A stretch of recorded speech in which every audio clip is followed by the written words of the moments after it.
One day, James had to wait at the station till Edward and his train came in. This made him cross. Late again! Edward laughed and James fumed away.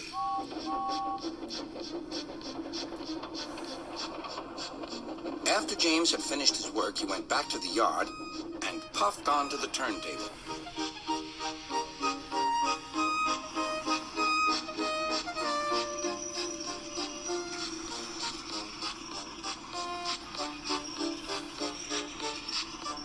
He was still feeling very bad-tempered.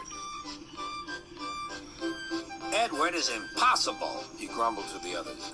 He clanks about like a lot of old iron, and he is so slow, he makes us wait. Thomas and Percy were indignant. Old iron? Slow? Why, Edward could beat you in a race any day. Really, said James. I should like to see him do it.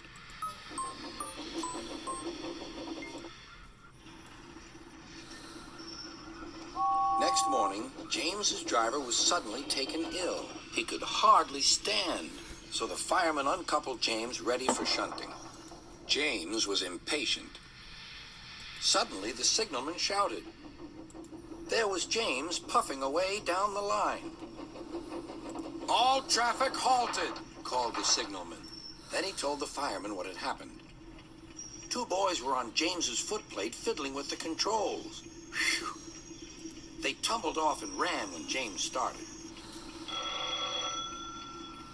The signalman answered the telephone. Yes? He's here. Right. I'll tell him. The inspector's coming at once. He wants a shunter's pole and a coil of wire rope. What for? Wondered the fireman. Search me, but you'd better get them quickly. The fireman was ready when Edward arrived.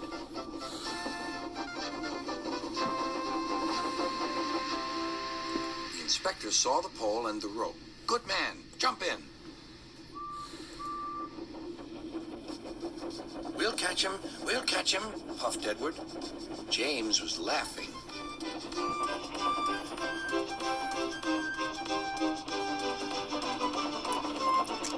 What a lark, he chuckled to himself.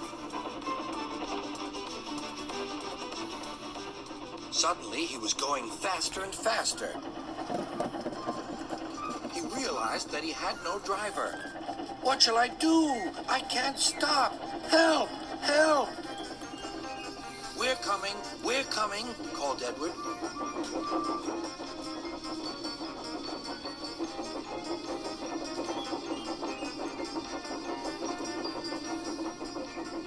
Edward was panting up behind with every ounce of steam he had.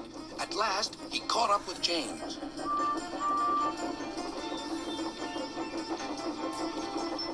Steady, Edward, called his driver.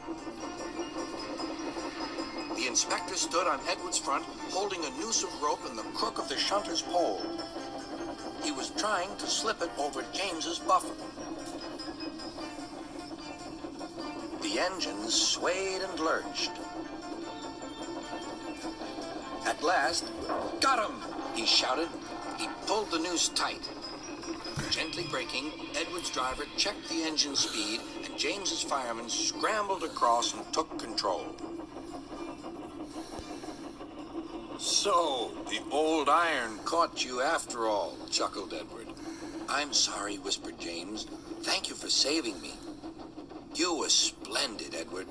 That's all right, replied Edward. The engines arrived at the station side by side. Sir Topham Hatt was waiting. A fine piece of work, he said. James, you can rest and then take your train. I'm proud of you, Edward. You shall go to the works and have your worn parts mended. Oh, thank you, sir, said Edward. It'll be lovely not to clank.